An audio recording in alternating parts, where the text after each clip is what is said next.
Thank you very much, friends. It's great to be here. It's great to be anywhere. And I thought I'd talk today a little bit about stolen land. You may remember last year, Mark Lamont Hill on CNN got in all sorts of trouble, actually lost his CNN gig when he said, "From the river to the sea, Palestine will be free." And this is a very common refrain among Palestinian activists all around the world. Now, what is less often said when this is repeated and the claim is made that Israel is occupying land is, well, if Israel stole the land, who did they steal it from? And if Israel is an occupying power, whose land are they occupying? These questions are never asked. You will not find any mainstream discussion of the Israeli-Palestinian conflict that ever deals with them. And yet, aren't they important questions? If Israel is on stolen land, first, who do they steal it from? There was never, as I'm sure all of you know, there's never in history been a Palestinian state. There was never a Palestinian nation, a culture, a language, an ethnicity, nothing. The Ottoman Empire was the last political entity to own the land that is now Israel. The Ottoman Empire fell at the end of World War I. One of its last acts was to cede the Holy Land, along with quite a lot of its other holdings, to the League of Nations. It was, in other words, the Ottoman Empire and the new Republic of Turkey were renouncing any claim over the land that constitutes Israel. So then who does own it? The League of Nations immediately turned it over to Britain and what is known as the Mandate for Palestine. The Mandate for Palestine was not ever intended to be a British colony, so Britain doesn't own it. It was intended expressly for the purposes, according to the League itself, a Jewish national home. Now, the League of Nations, of course, is long gone. The United Nations succeeded it, but the United Nations, one of its earliest acts was to reaffirm that the Mandate for Palestine was given for the creation of a Jewish national home. And the British committed themselves to this. However, the British were never united about it. And this is part of where the troubles began. There were people in the British government who were very committed to this idea, and people in the British government who thought it was terrible. You may have heard of T.E. Lawrence, better known as Lawrence of Arabia, or Peter O'Toole. And Lawrence of Arabia, as a British official, fought alongside the Arabs. He, as a matter of fact, galvanized the Arabs to fight against the Ottoman Turks during World War I. And he thought, at the end of World War I, that the Arabs deserved a reward for their sticking with the British. Of course, they were sticking with the British for their own purposes, but nobody was really thinking about that. You might find that a common theme throughout this whole story, as a matter of fact, that the Arabs are working for their own purposes that everyone else thinks coincides with theirs, and it's not really true in any case. But nonetheless, the British thought that they owed a favor, they owed some consideration to the Arabs. And so one of the first things they did, after taking over the Mandate for Palestine, was split it. And 2/3 were set aside for an Arab national home. That part is known today as the Kingdom of Jordan. And the Wahhabis in Saudi Arabia were also allies of the British. And they were vying with other Arabian groups to take over Arabia. They won, and one of the losers was the Hashemite dynasty that was given as a consolation prize Jordan. So you may have heard the Hashemite kingdom of Jordan, and King Abdullah is a Hashemite king. That's an Arabian line. But they lost the war with the Sauds in what is now Saudi Arabia, and so they got Jordan as a consolation prize. Jordan was actually part of the mandate for Palestine. But the whole eastern part of the Jordan was restricted, and Jews were forbidden to settle there in 1922. The rest of it, however, west of the Jordan, was still set aside for the Jewish national home. The Jewish national home, in good time, became the State of Israel. In 1947, the United Nations, because the Muslim Arabs in this area were completely recalcitrant and not willing to accept a Jewish state, they thought, well, we'll have a two-state solution and that'll fix everything. Have you ever heard that? It's incredible to me that this multiply failed option is still put forward as the one thing that will solve the whole conflict, because it never has and it never will. The first time it was proposed was in 1947. The Jewish state was created, but the Arabs, they weren't Palestinians yet, the Arabs, they rejected it. Now you might be wondering why I said they weren't Palestinians yet. One of the reasons why I called this book The Palestinian Delusion is that there never was not only a Palestinian nation, but there never was a Palestinian people. The people in Jordan are exactly the same ethnically, linguistically, culturally, religiously, in any other way you can name, as the people who are known as the Palestinians. So, in other words, when the mandate for Palestine was split in half, not really in half, it was 2/3 for the Arabs and 1/3 for the Jews, the Palestinian state was created. It's called Jordan. And it still exists, obviously. So, the two-state solution, in other words, has already been implemented to a certain, in a very real sense. But in 1947, the UN offered them even more, partitioning the part that was supposed to be for the Jewish national home into two more parts, the Jewish part and the Arab part. And the Arabs rejected the agreement. The surrounding Arab states, Syria, Lebanon, Jordan, Egypt, Saudi Arabia, were all going to war with Israel. And Iraq, thank you. And of course they lost. Now, this is very important on a number of levels, but one of the most overlooked reasons why it is important is because the current boundaries of that area were set as a result of an armistice being called, a ceasefire being called at a particular date with the armies at a particular place. And that was the only basis for the boundaries. So if the war had gone on and Israel had continued to win, Israel would certainly have taken back Judea and Samaria, which is the names they were known throughout history.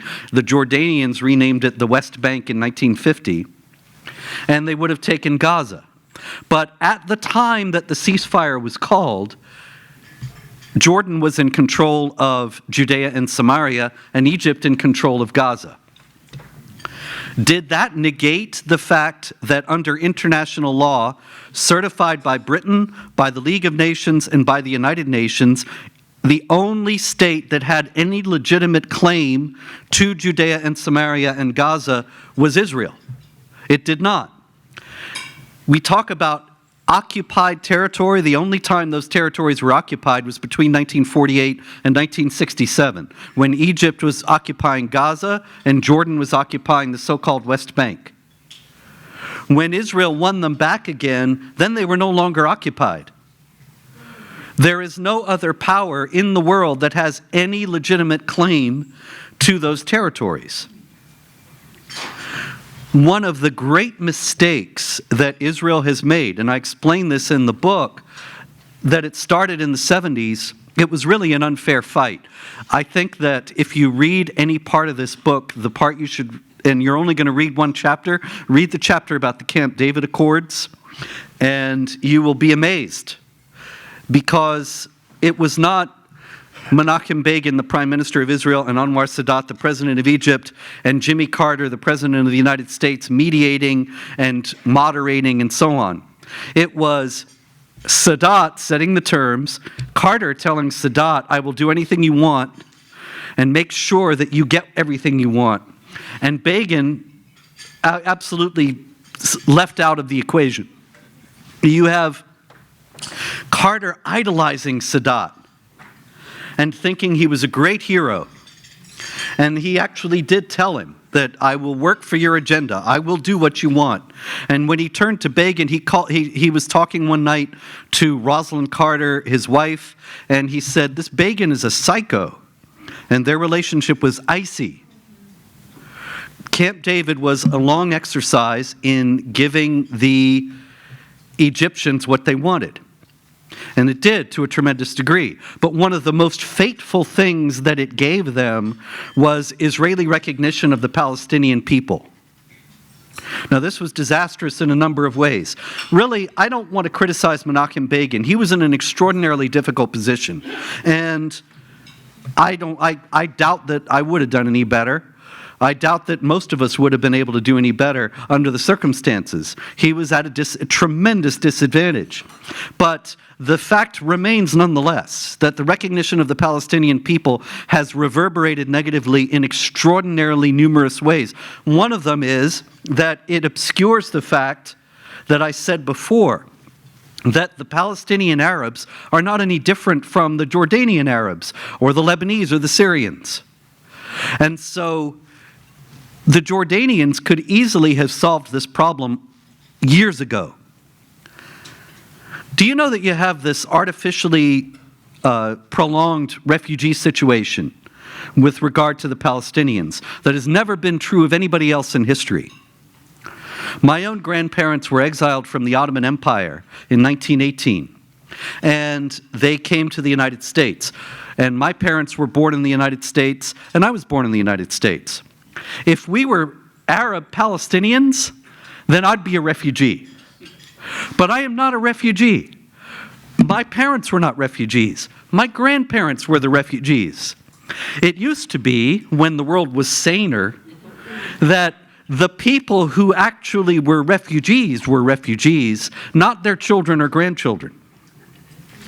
But the Palestinian refugee status is passed on to the children and the grandchildren and the great-grandchildren. This is by the United Nations. This is official policy of the United Nations. So what's the result of that? In the first place, it is obscured because we have this Palestinian people that does not exist, that never existed, that is, as I show in the book, a creation of the KGB and Yasser Arafat in the 1960s, created for propaganda purposes. You have them, their connection to the local Arabs being obscured, and the UN perpetuating their refugee status so that they can say to the Israelis, these people ought to have a right to return. Now, Israel, if they had never recognized the Palestinians as such, could easily say, sure, the people who left in 1948 have a right to return. And that would be how many people now? A few thousand, maybe. But instead, because you have allowed the refugee status to be passed on, and the creation of this distinct Palestinian people, you're talking about millions of people who are Palestinian refugees today, larger than the population of Israel. So if they went back, it would no longer be a Jewish state.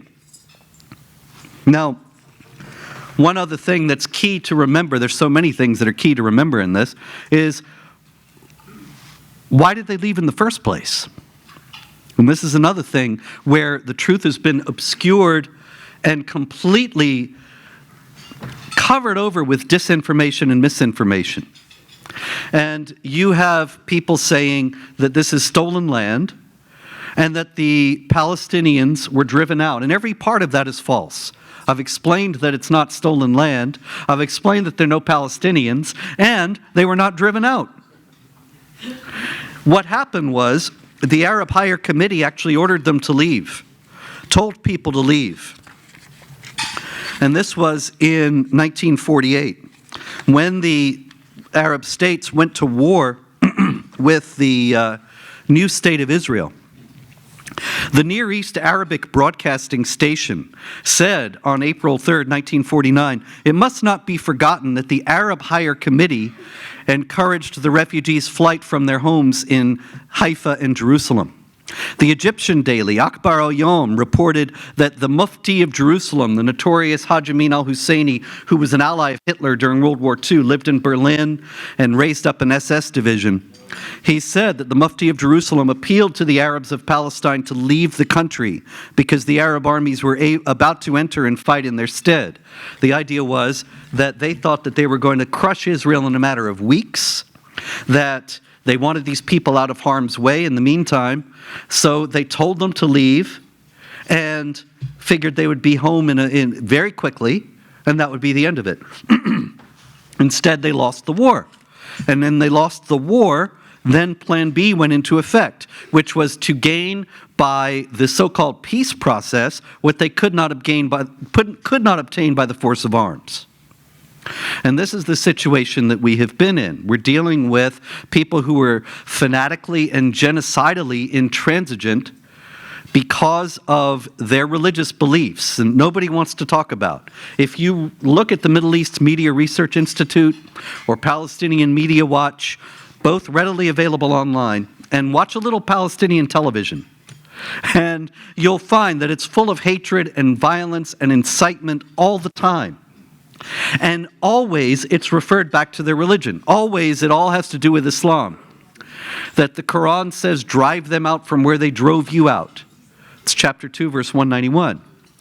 Now, drive them out from where they drove you out ought not to apply here, but because they have already invented the myth that the Israelis drove them out, then they also have a divine imperative based on the Quran. Allah tells them they have to drive out those who drove them out. It's not negotiable. It can't be negotiated away. The peace processes from Camp David on, Oslo and the roadmap and all the rest of them, I go through all of them in the book and show that even when Ehud Barak, another prime minister of Israel in the late 90s, offered the Palestinian Arabs 97% of everything they wanted, they refused. Because the imperative is to destroy Israel.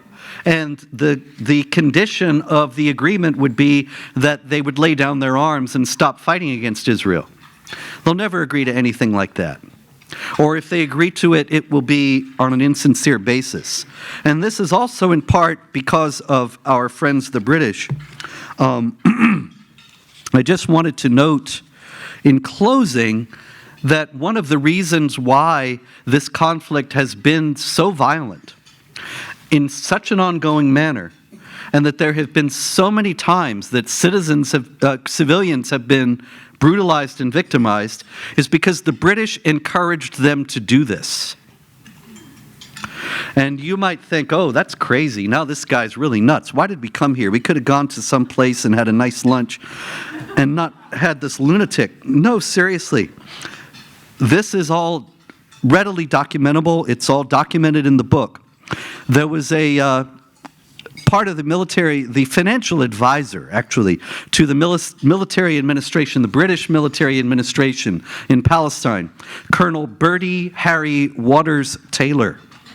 You can't get more British a name than that. And he told Haj Amin al-Husseini, the Mufti of Jerusalem, in 1920, and I quote, "He had a great opportunity to show the world that Zionism was unpopular not only with the Palestine administration, but in Whitehall, that is, the British Foreign Service. And if disturbances of sufficient violence occurred in Jerusalem at Easter, both General Bowles, who was the chief administrator in Palestine for the British, and General Allenby, who was the commander, another British general who was the commander of an Egyptian force there, would advocate the abandonment of the Jewish national home."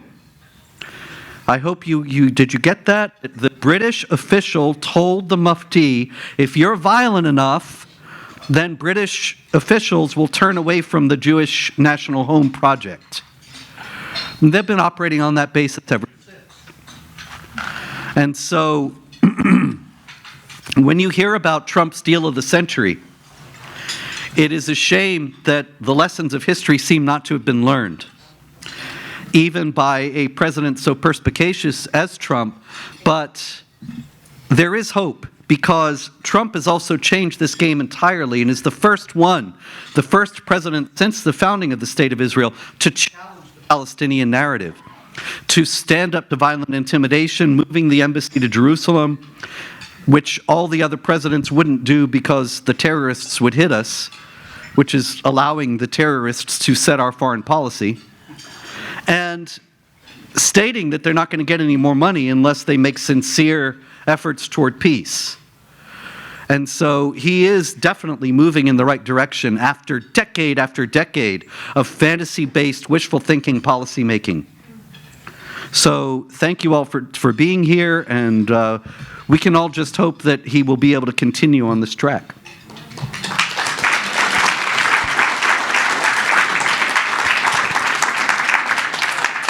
There's a question here. Questions, yes.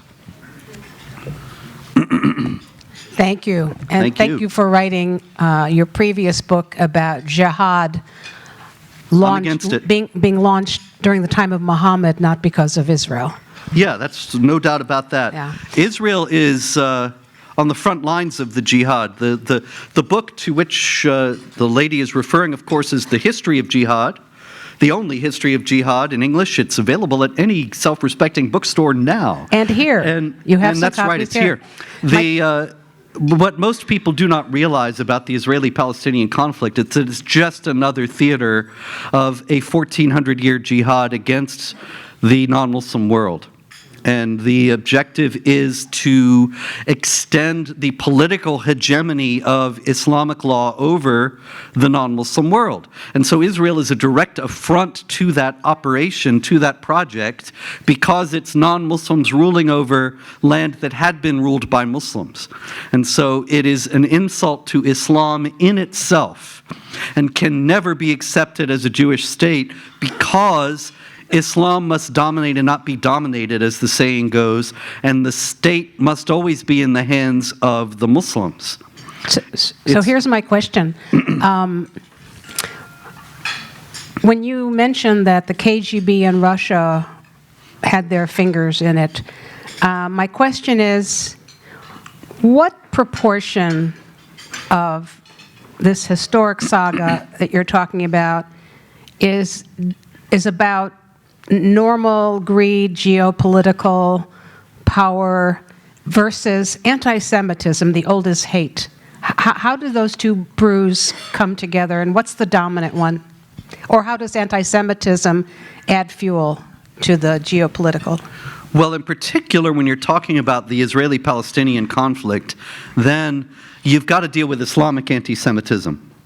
And there's a tremendous amount of confusion on this issue. And a lot of people even say, in all seriousness, that the Mufti's alliance with the Nazis during World War II introduced anti-Semitism into the Islamic world, which betrays a tremendous ignorance of history. The anti-Semitism in the Islamic world is very deep and goes back to the core text, the Quran, and the example of Muhammad, especially if you read the Hadith, which are the reports of Muhammad's words and deeds. There are all sorts of jibes at the Jews in the Quran, and they're even called the worst enemies of the Muslims. That's chapter 5, verse 82. Under the curse of Allah, chapter 9, verse 30. Transformed into apes and pigs for their disobedience. That's chapter 5, 59 and 60, 7, 166, and 263 to 65. And there are many, many other passages of that kind. But if you read the Hadiths, it's even worse. And the Jews are pretty much responsible for every bad thing that happens, including poisoning Muhammad and bringing about his death.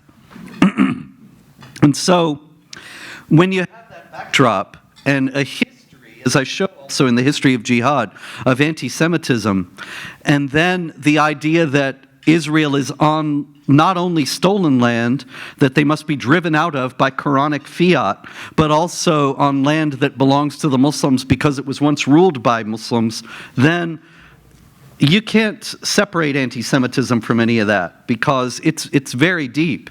And I think that we're seeing now that that coalesces with a still existing European anti-Semitism, that enables people like Angela Merkel and others in Europe to ally with the Palestinian cause and cloak their actions in righteousness, while in reality it's just the same old hatred of Jews that goes back to Roman times.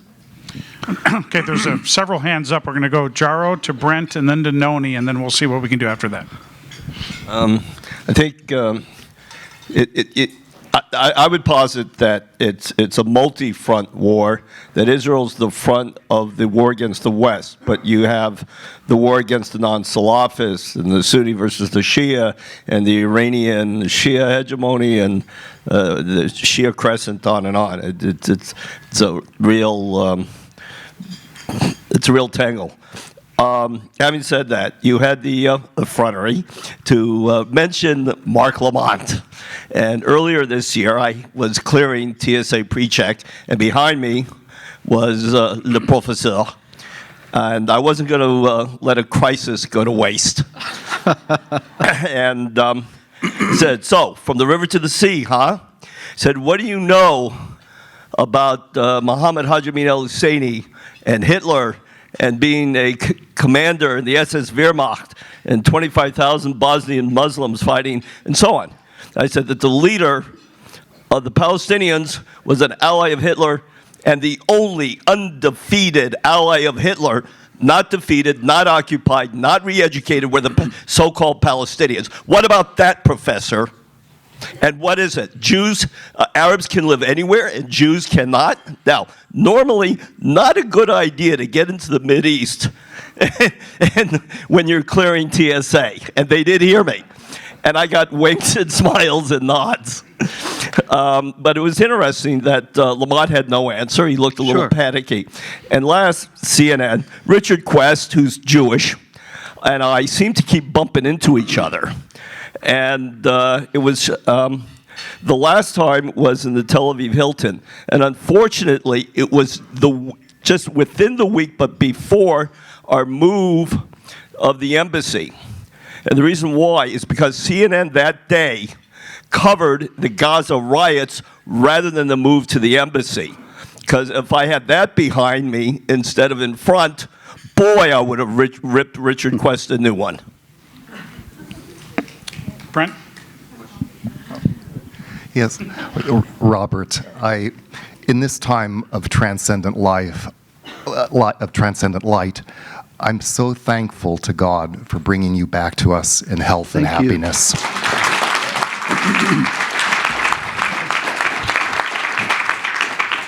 And I'm thinking of the title of your book, The Palestinian Delusion. I'm wondering why you use the word delusion versus deception, inasmuch as I see a fusion between Marx and Muhammad, same monster, different masks, and how if we were only dealing with Islam, the West would have no problem, but we're dealing with ourselves, aligning with them. That's why I called it that. It's delusion on one side and deception on the other. The Palestinians are deceiving the world, but the world is so willing to be deceived and is deluded. And so what the book is about is people like Jimmy Carter and all the rest of them, really. I mean, Carter, Clinton, Bush, Obama, and even Trump calling for the two-state solution, so-called, and all the rest of them.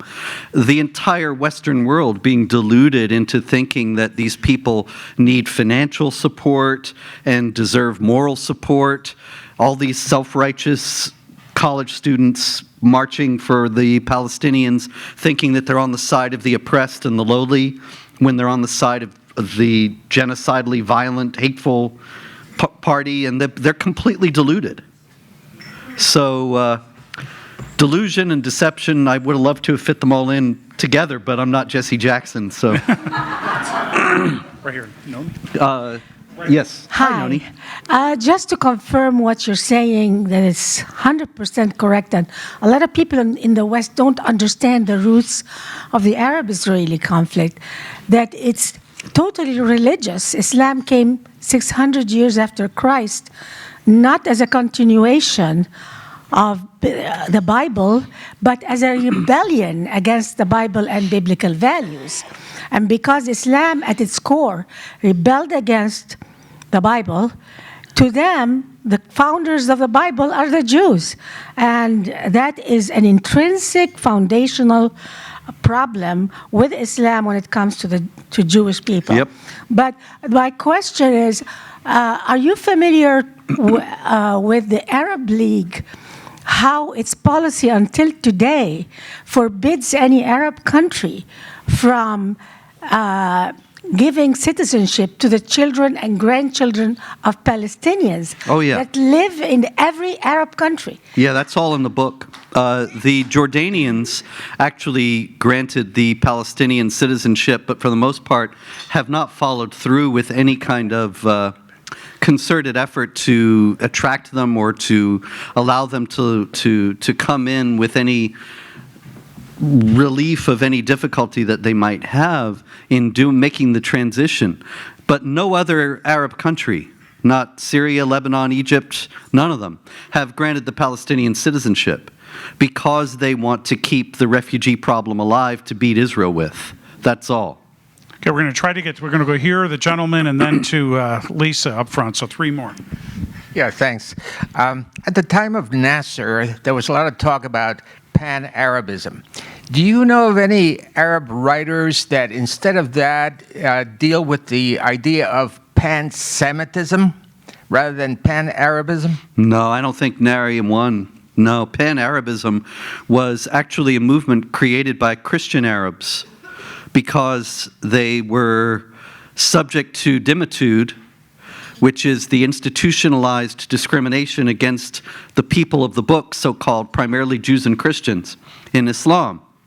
And so the Jews after World War II and the creation of the State of Israel were expelled, almost 1 million, from Arab countries and told to go to Israel.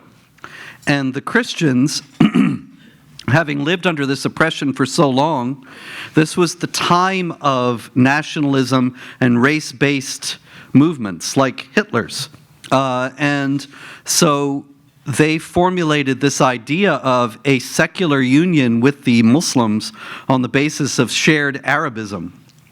And then, of course, because they're a tiny minority, they were co-opted by the Muslim Arabs.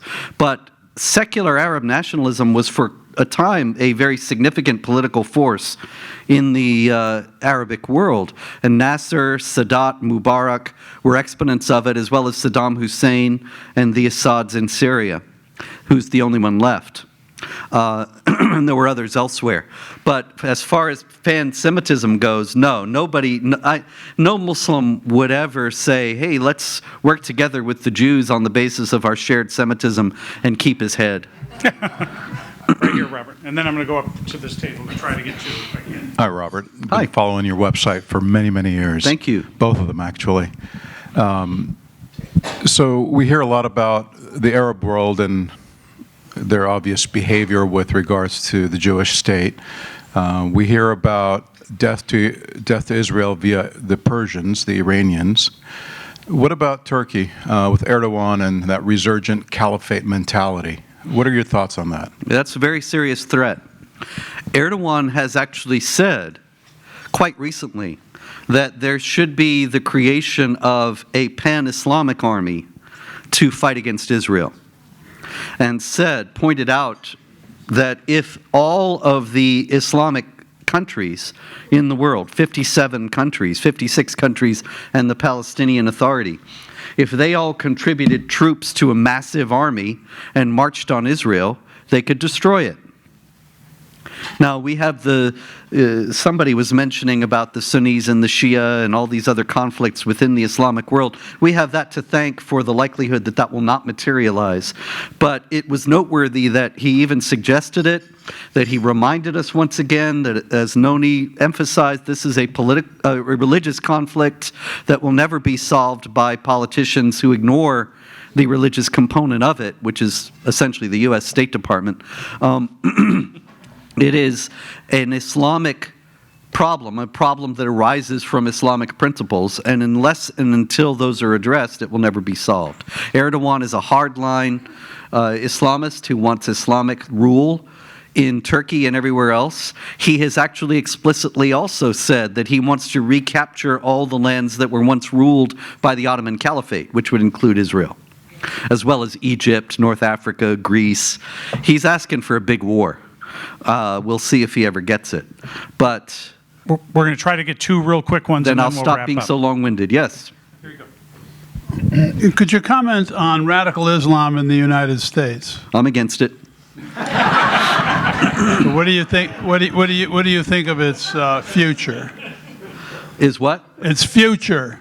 Oh, I think its future is very bright because everyone is afraid to take it on. And they have mastered what their strategy in response. For example, you look at me, go Google me. It's a terrible thing. If you Google me, the very first thing that will come up on the top of the first page is the Southern Poverty Law Center's hit sheet on me. And after that, there'll be others. And by the time you read everything on the first page, you're convinced that I am one of the worst people really on earth today. And why is this? Because I speak honestly about the motivating ideology behind jihad terror. It also isn't personal. You Google anybody who does this and speaks in this way, they get the same treatment. Now, if everybody who calls out the problem is demonized and stigmatized and marginalized, then other people will be afraid to call it out. What is the effect of that? We saw it in Pensacola the other day. 10 years ago, Major Nidal Malik Hassan murdered 13 people at Fort Hood. And he had just been promoted. Even though he was talking about jihad and alarming his coworkers, he was promoted because everybody was afraid of being called racist and Islamophobic if he didn't get promoted. And it wasn't even on the table to discipline him because that would have been Islamophobic. So he killed 13 people. This guy now in Pensacola, he's from Saudi Arabia. In Saudi Arabia, they teach about jihad in the schools. They teach you to hate Jews and Christians. They teach you that America is evil. He came over here and he wrote America is evil for supporting Israel on Twitter, and then he went and shot American soldiers. What did anybody else expect? We should be surprised when these guys don't do that. And yet nobody's learning a thing. And one thing is 100% certain, that what will not be done after this new shooting in Pensacola is any serious vetting of the Saudi flight students. They'll still come over here and still be presumed to be entirely loyal, good guys who are allies of the United States. And nobody would dream of vetting them because that would be Islamophobic. Okay, final question. It's a pleasure to meet you. Likewise, thank you. And I had to look you up on Wiki while you were Yikes. speaking. Yeah, it was, typical Wiki garbage, but some good stuff there. The point is I didn't even know if you were Jewish or not, and of course you're not. I don't either. Yeah.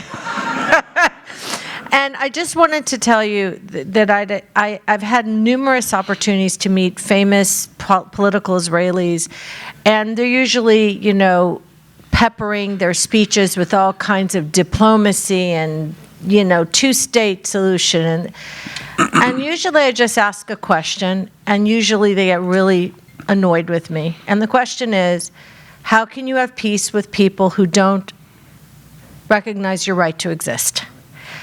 And usually the conversation ends right there, and they get annoyed because all of their nonsense goes out the window. It's just a basic question. I asked it of Ariel Sharon 8 months before he got hit with that massive stroke. And he had no answer. He was honest. He just said, I just keep working. I keep doing the best I can. He didn't have really any faith that there'd be an answer because he didn't believe that they want to let us survive or exist. Yeah.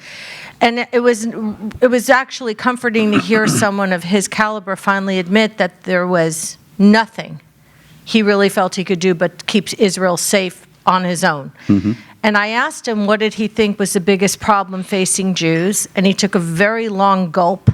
He looked at me, he says, guess. I said, Jews. He says, you guessed right.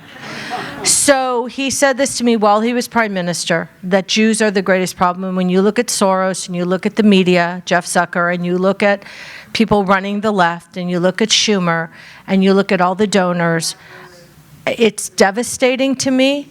I don't know what to make of it, and I'm not sure that there's any hope, in a sense, because the left is getting even more virulently anti-Semitic and anti-Israel, and the donors don't seem to care, and the Jewish voters don't seem to care. It's the same 70% who keep voting for the left. So are you seeing any movement in people you talk to, in college kids, in young people, and disaffected Democrats? Do you see any eyes opening, any minds opening? Yeah, I do. Yes. There's no doubt that the situation is just as you have described, and it can't be overstated. But the reality is that Trump has changed the game in so many ways. And if you had asked me in 2015, would we be debating even moving the embassy to Jerusalem, or recognizing the Golan Heights as Israeli territory, I would have said, well, that's inconceivable. It couldn't happen in today's political climate, but he made it happen. And much more as well. Or talking about cutting the funding of the Palestinians because they don't really want peace. It's extraordinary what he's done. And as he has done that, he has changed a lot of minds and turned a lot of heads of people who were just thoughtlessly going along with the crowd. And there's no doubt, yes, that he's still not going to get a majority of the Jewish vote in 2020. But I would wager that he's going to get a lot more than he did in 2016. And that's not wonderful, tremendous news, but at least we're going in the right direction. Do you have a guess on the percent more? It's a total guess, but I would say probably 55 to 60% will go for the Democrat, which is way down from, what was it, 78 with Obama? Maybe that's over-optimistic. We'll see. That's a huge jump to 50%. Pray you're right. I think that there's very serious movement in the right direction now. Yes. Thank you, Robert. Thank you very much.